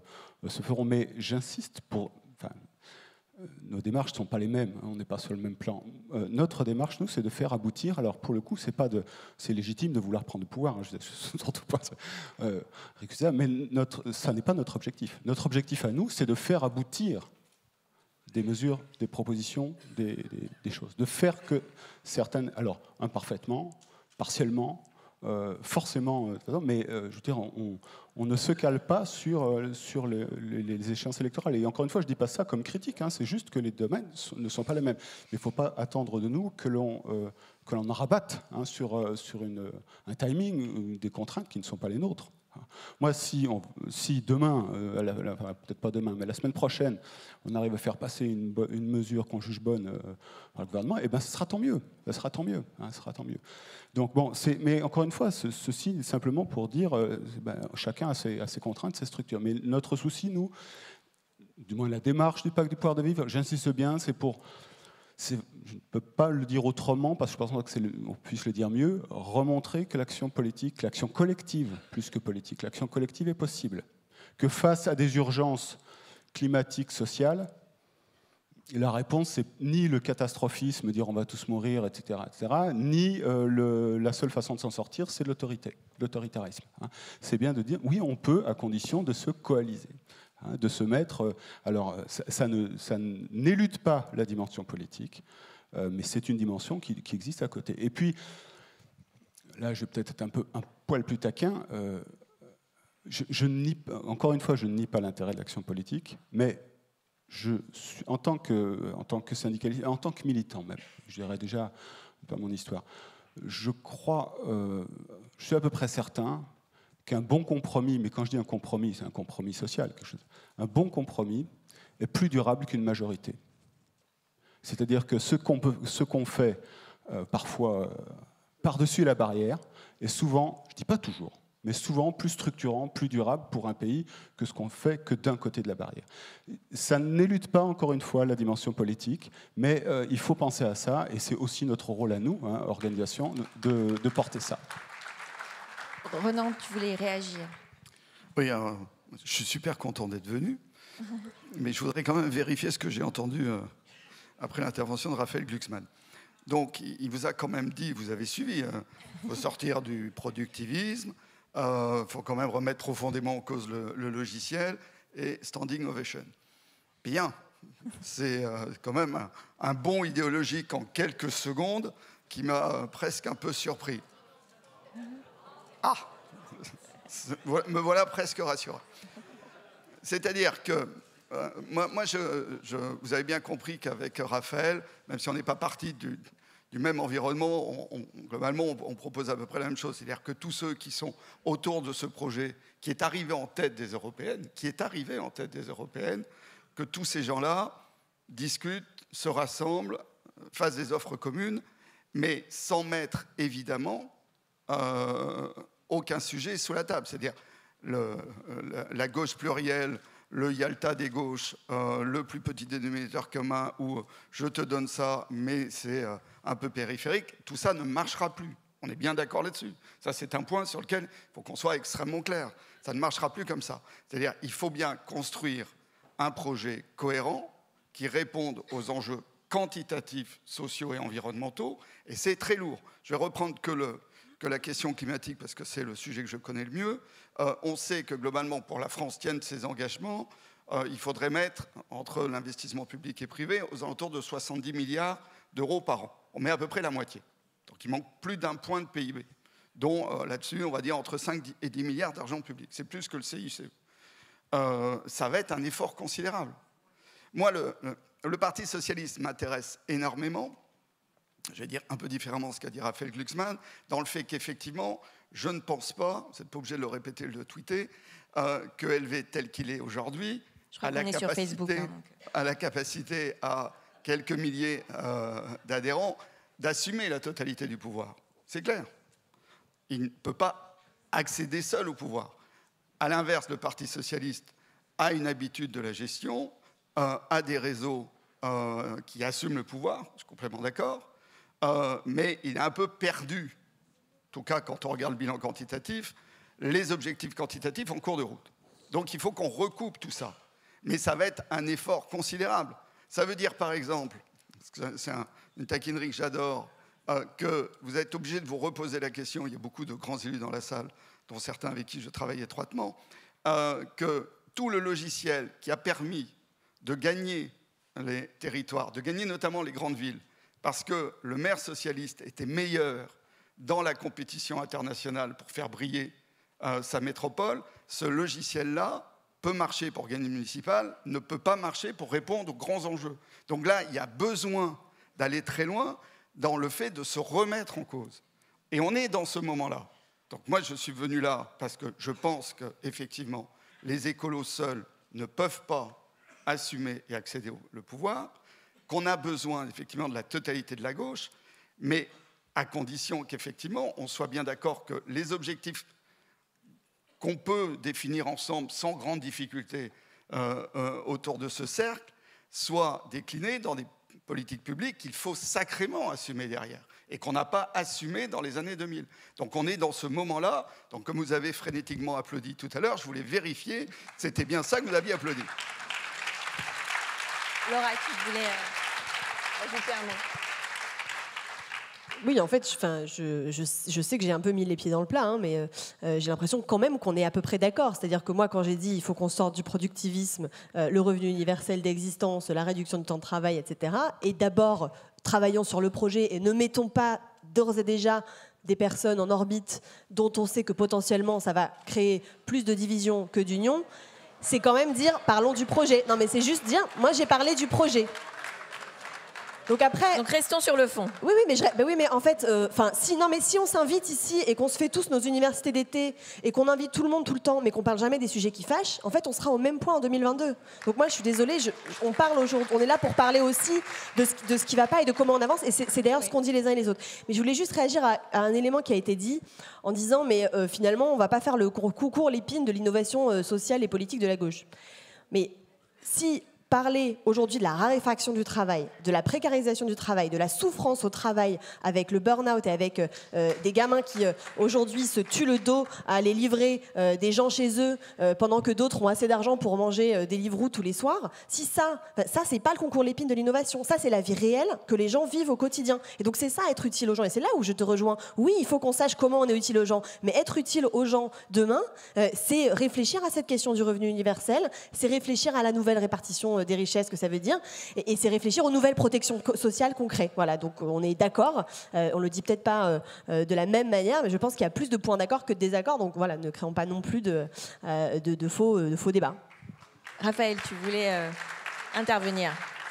Je voulais réagir à ce que tu disais sur le compromis. C'est évidemment, il y a des différentes temporalités et il y a différents modes d'action qui sont à mon avis, tous les deux consubstantiels à la sauvegarde de la démocratie. C'est-à-dire que le mépris pour les corps intermédiaires et pour la temporalité des corps intermédiaires est une menace pour la démocratie. Et de la même manière, l'action politique est consubstantielle. Et on peut le dire nous, parce qu'à Place Publique, en fait, on s'est rassemblés, c'était des gens, dans leur écrasante majorité, qui n'avaient pas de carte dans les partis politiques et qui venaient plutôt des ONG, de la société civile, et qui... encore aujourd'hui, quand on discute entre nous, on a des fois l'impression, et même moi, que quand on dit politique, c'est un peu sale. Et en même temps, mu par cette conscience qu'à un moment, il faut franchir l'étape et entrer dans l'arène politique. Parce qu'à la fin des fins, oui, le compromis est fondamental et sûrement plus durable, mais quand on est face à des pouvoirs qui se durcissent, à des options politiques qui se durcissent, le compromis sera de moins en moins possible. Et il faudra des choix politiques. Et face, par exemple, à la question du dérèglement climatique, évidemment qu'il faut que la société se mobilise, évidemment que c'est extraordinaire les organisations de la société civile qui se mettent ensemble pour avancer des propositions, évidemment, mais à la fin des fins, il y aura des choix politiques à effectuer, et ces choix politiques, bien sûr, ils se feront sous la pression de la société civile, mais ils se feront par le contrôle des institutions, et que si les 5 plus grandes compagnies pétrolières au monde ne sont pas débranchées par les États, eh bien, et si elles remplissent leur cahier des charges en matière d'extraction, eh bien, on peut faire tout ce qu'on veut dans le reste de la société. On aura perdu la lutte contre le dérèglement climatique, et ça, seuls les États peuvent le faire. Seule, donc, la prise du pouvoir politique permet d'assurer que ce soit fait, à condition qu'il y ait cette rénovation idéologique profonde. Et encore une fois, moi, nous, on le dit, alors que encore aujourd'hui, quand on a nos réunions de Place Publique, on est à mi-chemin entre la volonté de s'engager en politique de manière extrêmement ferme, parce qu'on sait qu'il n'y a pas d'alternative à cela, et une culture de syndicats ou de société civile. C'est-à-dire qu'on a essayé de faire le pont, et d'autre part, et je vais m'arrêter parce que là je commence à mélanchoniser, à capter la parole, mais d'autre part, enfin, ou d'autres, d'autre part, il y a une certitude, c'est que cette rénovation idéologique, elle se fera, à mon avis, sous l'impulsion et sous la direction même de cette société civile, c'est-à-dire des acteurs de la gauche, sur des questions extrêmement précises, c'est-à-dire de l'obsolescence programmée à la question de la fraude fiscale. Ce seront les ONG, les acteurs de la société civile qui vont en fait prendre le lead sur cette rénovation idéologique. Et sans ce foisonnement-là, simplement dans des discussions entre partis politiques, on n'y arrivera pas. Et c'est aussi une des leçons, à mon avis, de la question des européennes. C'est pour ça qu'on avait fait les choses vite et on a voulu réunir les partis politiques. On a compris tous qu'il faut que ce soit plus large que ça. C'est-à-dire qu'en réalité, comme on a le temps là, eh bien, il faut faire ça sous les yeux du public et que ces discussions idéologiques soient connues de tous. Comme ça, on assume complètement ce bouleversement et on n'aura même plus besoin ensuite d'essayer de vendre le produit final, le communiqué final, le projet final, puisque la réalisation elle-même aura été sanctionnée par le public. Boris ? Non, simplement à ce stade pour dire que, en réalité, dans le travail que nous avons à accomplir, il faudra nécessairement parler de tout et accepter d'avoir tort. Je le dis pour chacun de ceux qui sont là, accepter d'avoir tort, ne pas être engoncé dans ces certitudes, parce que dans les dernières élections présidentielles, tout le monde a perdu. Et dans les élections législatives, toutes les tendances politiques ont perdu. Et nous en sommes là. Et même dans les élections européennes, même si Europe Écologie Les Verts est arrivé bien devant, en réalité, est-ce qu'il y a une gauche qui a été sortie victorieuse de ces urnes ? Le constat qu'on peut en faire, malheureusement, c'est non. Et nous avons perdu des bras pour qui ? Pour la question sociale et pour la question écologique. Et moi, comme, j'allais dire, jeune élu, je suis élu depuis 2 ans, je n'étais pas membre du Parti Socialiste. Je l'ai rejoint quand beaucoup en partaient. On s'est croisés, j'aurais dit salut les gars, on se reverra. Mais moi, je l'ai fait parce que je l'avais là, le socialisme. Je l'avais chevillé au corps. L'écologisme, c'est pas un gros mot. Le socialisme ne l'est pas non plus. Et c'est, je crois, l'alliance des deux qui va nous permettre de surmonter un certain nombre des difficultés. Aujourd'hui, moi, je souffre chaque jour quand je reçois dans ma permanence des gens dont les vies sont invivables, de le laisser dans cette situation. Je ne supporte pas cette espèce de sentiment d'impuissance que nous avons consenti depuis trop longtemps, parce que c'est le procès que nous pouvons nous faire à nous-mêmes, c'est de ne pas avoir combattu pour la République jusqu'au bout. Là, le mot est de Jaurès, ce n'est pas d'un radical, et je sais qu'on a un patrimoine qui est un patrimoine commun. Et quand nous sommes face à ces urgences, des urgences sociales, des urgences écologiques, nos petits conforts personnels n'ont aucune espèce d'importance. Alors je dis, comment on travaille ? Eh bien, on travaille en se mettant autour d'une table.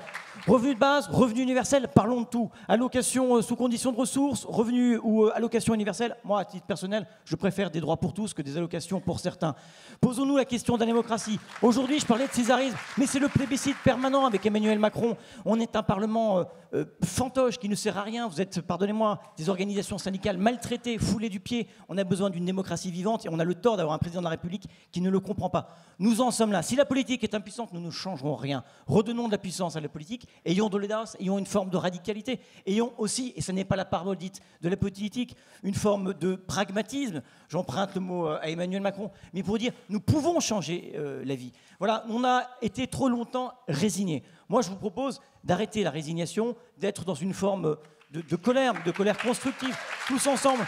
Parce que je le redis, nous nous battons pour ceux qui souffrent, nous nous battons pour ceux...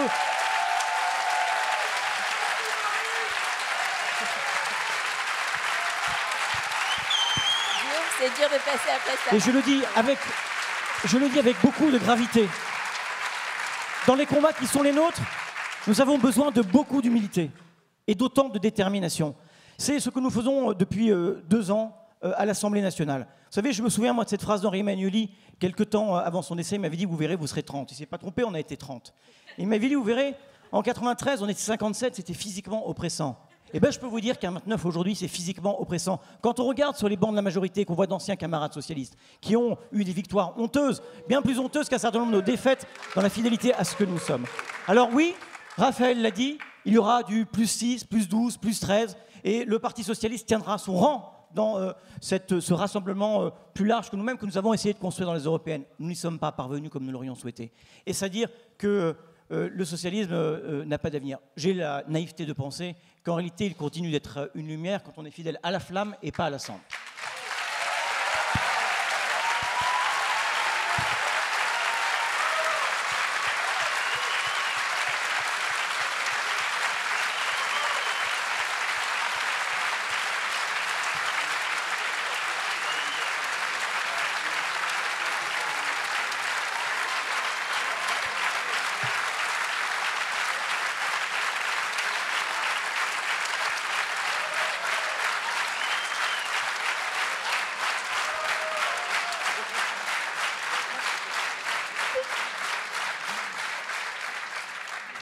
Je crois que vous aimez beaucoup Boris Vallaud, c'est ce que je... Non, mais vous avez raison.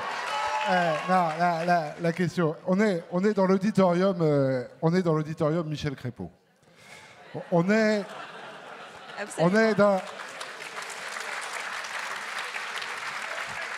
à La Rochelle, la ville de Michel Crépeau, historiquement. Michel Crépeau disait plusieurs choses que j'aimais bien, alors certaines avouables, d'autres moins, mais parce qu'il avait ce côté radical, qui fait qu'on sait vivre. Mais Michel Crépeau disait la politique, c'est l'art de l'addition, pas de la division. Et je trouve que cette phrase doit être effectivement celle qui guide chacun et chacune d'entre nous dans nos réflexions. Je le cite d'autant plus que peut-être que le compromis dont tu parles, et j'aime beaucoup ce mot, parce que finalement, je parlais tout à l'heure de la République est un compromis.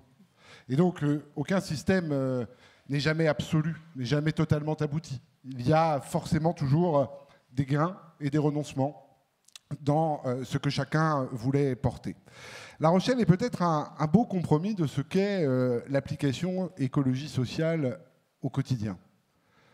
Dans les années 80, à une époque où on n'était pas forcément au centre des préoccupations, même si Crépeau, ministre de l'Environnement, de Mitterrand, Premier ministre nommé, c'était déjà un signal. Et moi, je trouve que, d'abord, ça renvoie à un premier signal quand on veut devenir un peu pragmatique, ou en tout cas chercher des résultats, parce que je te rejoins complètement.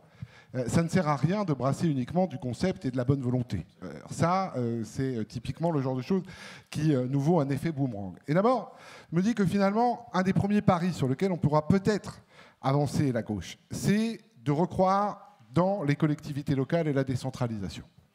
Parce que je parlais tout à l'heure des services publics. Heureusement que les services publics sont, dans leur flamme, tenus encore par les maires et par les maires de gauche. Parce que si on compte sur l'État, on peut dire qu'il se serait raréfié. Si on doit parler d'investissement public minimal, obligatoire, on parle beaucoup de règles d'or en matière de gestion. Certaines nous vont bien, d'autres moins. La règle d'or que nous pourrions imposer, c'est un minimum d'investissement public obligatoire chaque année, tant dans les collectivités qu'au niveau de l'État. C'est-à-dire que, tu l'as dit, il manque d'investissement public aujourd'hui sur la question de la transition écologique. C'est une réalité. On ne va pas se battre contre des évidences. On peut aussi avoir une culture de gestion. Certains d'entre nous, soit ont géré en étant élus, soit ont géré au sein de cabinets. On sait de quoi on parle. On peut avoir des réalités budgétaires en tête et se dire que malgré tout, il y a une répartition de l'investissement public et une part de l'investissement public obligatoirement dédiée à la transition écologique et à la sécurité alimentaire qui devrait être fixée chaque année, tant au niveau du budget de l'État qu'au niveau du budget des collectivités. Ce serait une belle règle d'or d'un Nord républicain social retrouvé. Et puis, dire qu'il y a fondamentalement aussi, je crois, un discours de vérité. On dit, moi je veux bien qu'on ait des débats sans fin sur est-on pour ou la fin du productivisme, la croissance verte ou la décroissance. Non, mais ils sont importants. Ils sont importants. Simplement, on va faire croire à personne que du jour au lendemain, parce qu'on dirait on est contre un productivisme fou, aveugle, ultralibéral, on va fermer toutes les entreprises qui polluent, on va supprimer toute l'agriculture qui n'est pas encore aux normes. On le sait bien qu'on ne le fera pas, parce qu'il faut une réalité qui est aussi que les gens vivent, qu'ils travaillent, qu'ils gagnent de l'argent et qu'ils puissent travailler. Bien sûr que le revenu minimum universel est un vrai sujet, mais il ne va quand même pas remplacer tous les salaires de la planète. Donc, mais on est bien d'accord que vous ne l'avez pas dit. Donc, je ne te prête pas ce propos. Je dis juste qu'on doit tendre vers, et que la crédibilité de la gauche, ce sera la capacité que nous aurons à proposer des sas de transition. Des sas de transition pour changer de modèle. Pas de simplement annoncer des révolutions. Pas de simplement annoncer des concepts qui feraient qu'on aurait d'un coup bonne conscience, mais d'être capable de véritablement proposer des sas de transformation. Accompagnons les agriculteurs pour qu'ils continuent d'être agriculteurs, mais qu'ils n'aient plus à avoir à subir des produits qui leur font mal à eux-mêmes. Accompagnons les entreprises et renforçons leur participation financière dans la transition écologique, parce que le dernier point sur ce compromis, c'est que le compromis ne peut passer de la part des citoyens que s'ils ont l'impression qu'ils ne sont pas les seuls à payer le prix. Et que si nos concitoyens sont au fond d'eux convaincus qu'il faut changer le modèle, au fond d'eux convaincus qu'ils n'ont pas envie de vivre des canicules tout le temps, ils sont aussi convaincus qu'ils ne peuvent pas tout porter tout seuls et qu'ils ne doivent pas tout porter tout seuls. Nous devons le dire aussi. Et je crois qu'il faut que nous ayons ce discours de responsabilité. Merci. Alors, on est entré dans les 10 dernières petites minutes de ce débat, donc je vais vous laisser l'opportunité à chacun d'entre vous de dire quelques mots en conclusion. Ronan, je crois que tu voulais intervenir tout de suite. Oui, parce que je pense qu'il était temps qu'on parle quand même des collectivités territoriales. La présidentielle est loin, les municipales sont quand même demain. Et effectivement, moi, je suis convaincu que c'est aussi le bilan des prochaines équipes municipales de gauche et écologiste qui va crédibiliser la remontée vers le pouvoir. C'est ça qui est vraiment le calendrier qui est devant nous. Ce qui veut dire que, en fait, Tu as préparé la promotion de notre appel, Ensemble sur les territoires, www, Ensemble sur les territoires, tout attaché. Vous pouvez signer l'appel, il est largement mis à signature, puis avec Raphaël, il va falloir qu'on discute comment les différentes initiatives se recroisent dans l'après-midi et la soirée pour ça. Effectivement, il faut qu'on crée des dynamiques aujourd'hui sur les territoires. Mais ça veut dire aussi, parce que je ne cherche pas à provoquer obligatoirement les applaudissements de la salle, sinon notre débat tournera en rond, que nous n'allons pas avoir un certain nombre de territoires menés par la gauche qui seront la démonstration inverse. Et j'attire vraiment votre attention sur le fait, même si évidemment on n'a plus le projet d'aéroport, qui a fait du mal à la gauche. Qu'on soit pour, contre, ça, la difficulté qu'on a eue d'en discuter nous a fait un vrai mal sur le fond. C'est-à-dire qu'un certain nombre de projets sont aussi des totems pour le monde écolo, sont aussi vus comme l'illustration d'une contradiction indépassable. Donc ce qui veut dire que ce qui va se faire dans les territoires devra être à la hauteur de ce qu'on dit, c'est-à-dire des objectifs quantitatifs sur le climat. Dans la loi de transition énergétique avec Ségolène Royal, on a mis les outils territoriaux, les PCAET, les STRADET, il faut aujourd'hui les faire vivre à la hauteur. Ça veut dire qu'on va aller vers le zéro artificialisation, ce qui pose des problèmes pour des territoires gérés par la gauche qui sont attractifs et qui veulent aujourd'hui toujours plus en termes d'attractivité d'entreprise, parce que ça permet y compris de boucler le budget. Donc, dans la réalité du monde, il faut trouver effectivement les équilibres de tout ça. Et si nous réussissons effectivement à avoir des vitrines qui sont à la hauteur quantitative et qui ont montré qu'on a dépassé les contradictions, ce qui n'est pas encore le cas aujourd'hui, alors effectivement, nous allons démontrer notre capacité à revenir vers le pouvoir avec un projet attendu. Parce qu'il est clair que la gauche ne gagnera plus si elle n'est pas crédible sur la question climatique et si elle ne propose pas un nouveau modèle de cohésion sociale. On le sait, mais c'est d'abord dans les territoires qu'on va le démontrer ou pas. Merci.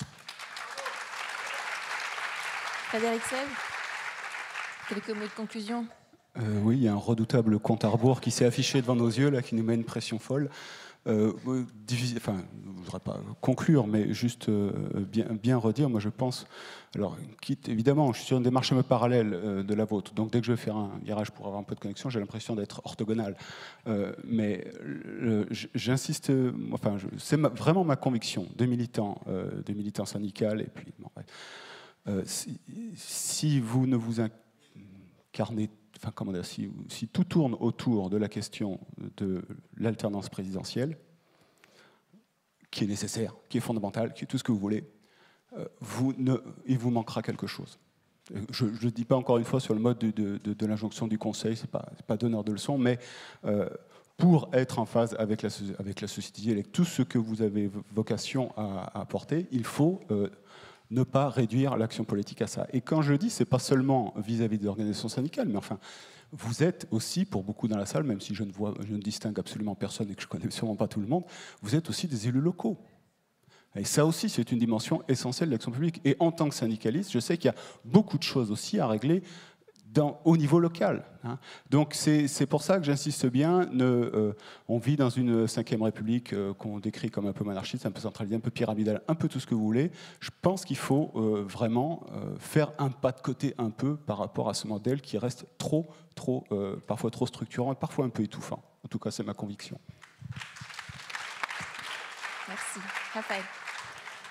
Je suis complètement d'accord avec ce pas de côté, qu'on pourrait qualifier de girondin vis-à-vis du présidentialisme français.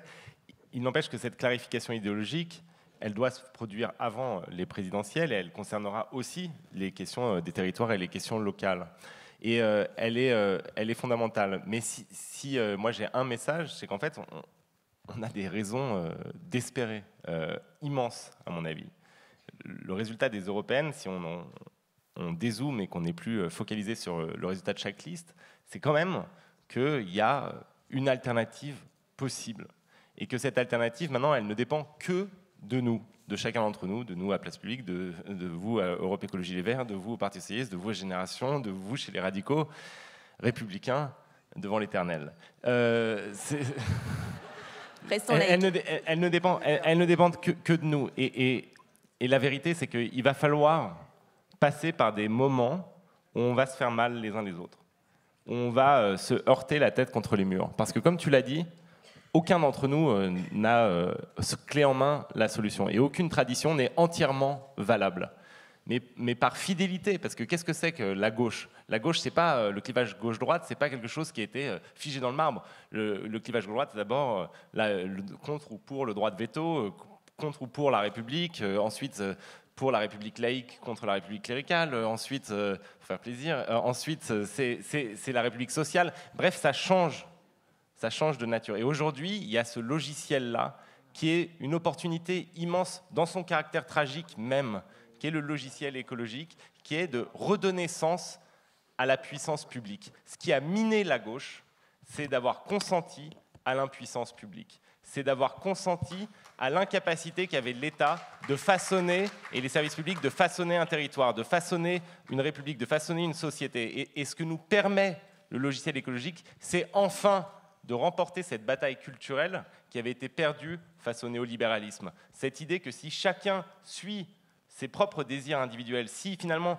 la puissance publique ne peut plus réguler les plaisirs des plus puissants d'entre nous, eh bien, on arrive à une mort collective. C'est cette perspective-là que restaure l'écologie politique.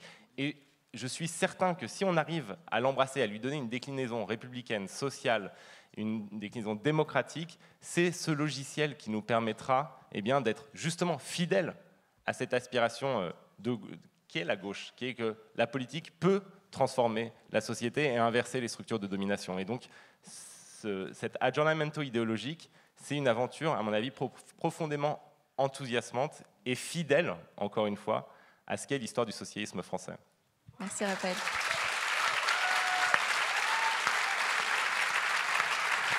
Laura ?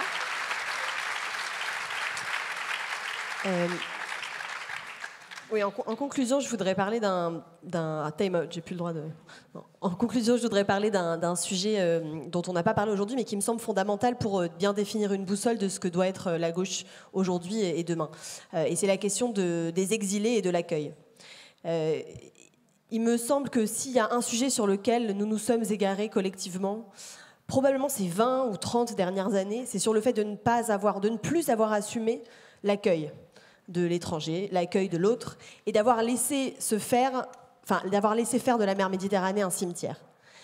Et d'avoir aujourd'hui des avocats qui portent plainte contre la Cour européenne des droits de l'homme pour crimes contre l'humanité, pour ce qui se passe en ce moment, et ce qui se passait déjà lorsque nous étions au pouvoir.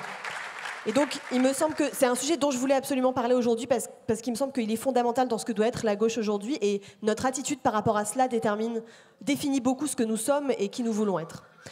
Et on est dans un moment où, finalement, les choses sont assez ouvertes et en même temps assez terrifiantes. Quand on regarde ce qui se passe au Brésil, quand on regarde ce qui se passe en Russie, quand on regarde ce qui se passe aux États-Unis, et les personnes qui sont au pouvoir et qui seront peut-être au pouvoir en Italie demain, on est dans un moment où l'histoire est à la croisée des chemins, et où nous sommes à la croisée des chemins. Mais finalement, on est aussi dans un moment où tout est possible, parce qu'aux États-Unis, il y a aussi Alexandra Ocasio-Cortez et Bernie Sanders et Elizabeth Warren, parce que en Amazonie et parce que au Brésil, il y a aussi des femmes aujourd'hui qui se battent pour la reconnaissance de leur droit de vivre sur leur terre, et qu'il y a aussi des millions de personnes qui se battent aujourd'hui contre le fascisme ou le néofascisme de Bolsonaro, parce qu'en Italie, il y a des dizaines de milliers de citoyens qui ont aidé et qui ont accompagné des migrants et des exilés, alors que leur gouvernement aujourd'hui s'acharne à les persécuter. Parce qu'aujourd'hui à Hong Kong, il y a des quasiment millions de personnes, en tout cas aujourd'hui, qui se battent contre un pouvoir autoritaire et qui font vibrer la démocratie finalement, ou l'envie de la démocratie dans leur pays. Parce qu'en Russie, il y a aussi aujourd'hui des mobilisations, et on parle de pays dans lesquels aller manifester, c'est dangereux pour soi-même. Et donc on est sur des mobilisations qui sont extrêmement importantes et dont c'est important qu'elles soient soutenues et qu'elles soient aussi regardées. Et donc ce que je veux dire par là, c'est qu'aujourd'hui, tout est possible. Le pire, mais aussi le meilleur. Et j'espère qu'on va réussir à construire le meilleur ensemble, avec aussi nos frères et sœurs du monde entier. Voilà. Merci Laura.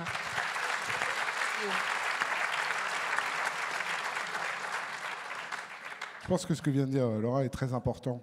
Et je crois qu'effectivement, on est à un carrefour, y compris de notre histoire politique humaine. Et je pense que si la gauche doit se réinventer, elle doit le faire évidemment en s'adaptant, elle doit le faire en innovant, elle doit aussi le faire en n'oubliant pas d'où elle vient et ce qu'elle est. Je crois ce que nous nous devons vis-à-vis de nos concitoyens, c'est une gauche humaniste, une gauche qui n'est pas dans l'ostracisme, une gauche qui se dit que finalement, son sujet, ce n'est pas de décerner des brevets de gauchitude à qui serait le bon ou le mauvais, mais de rassembler toutes celles et tous ceux qui, à la place qui est la leur, avec l'histoire qui est la leur, ont l'envie de bâtir quelque chose de nouveau, de différent, pour peu que ce soit sur la base d'un compromis politique qui soit volontariste pour toutes et pour tous. Ce qui fait que les radicaux, on n'a pas d'ostracisme envers personne. Moi, je ne vais pas vous définir le profil de celui qu'on ne veut pas. Je trouve que ce serait mal commencer un grand discours sur la démocratie. Je crois qu'il faut d'abord avoir le profil de ce qu'on voudrait. Et puis, tout le monde a parlé de démocratie. Eh bien, j'allais vous dire, à la fin, elle sera peut-être le juge de paix, mais c'est ce que nous aimons. S'il devait y avoir, au-delà des idées, des sujets de personnes, eh bien, nous trouverons les moyens démocratiques de les régler. Et je pense que là aussi, nous serons en capacité de démontrer que nous ne sommes pas juste là pour expliquer aux autres qu'ils doivent être des grands démocrates et quand c'est nous, être un peu moins regardants sur cette question-là. Je terminerai en vous disant simplement, je l'ai cité, je le citerai jusqu'à la fin, Michel Crépeau. N'oublions jamais ce qui est, je crois, le sel de l'engagement des radicaux de gauche mais de la gauche, avoir les pieds par terre, mais le cœur dans les étoiles, c'est le projet que je nous souhaite pour l'avenir.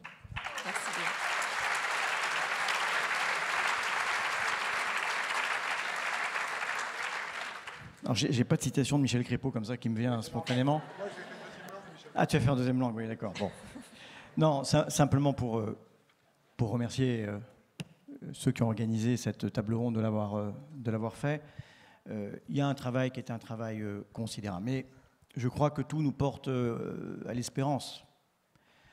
La gauche a une histoire longue, les socialistes ont une histoire longue. Ils l'ont écrite et maintenant il leur appartient de l'écrire, je l'ai dit, pas pour nous-mêmes, mais pour toutes celles et tous ceux qui souffrent, en replaçant en effet l'homme et le bien commun au cœur de notre projet. Et c'est ce que nous devons faire toutes et tous, ensemble, chacun où nous sommes, dans les territoires, dans les syndicats, parce que, Frédéric, tout est politique. En dépit de la charte d'Amiens, tout est politique. Voilà. Merci à vous toutes et vous tous. Merci. Merci beaucoup à nos intervenants. Voilà, donc réinventer la gauche en restant fidèle à nos valeurs, c'est ça le défi qui est devant nous. Donc l'union est un combat, mais c'est le premier de nos combats communs. Merci.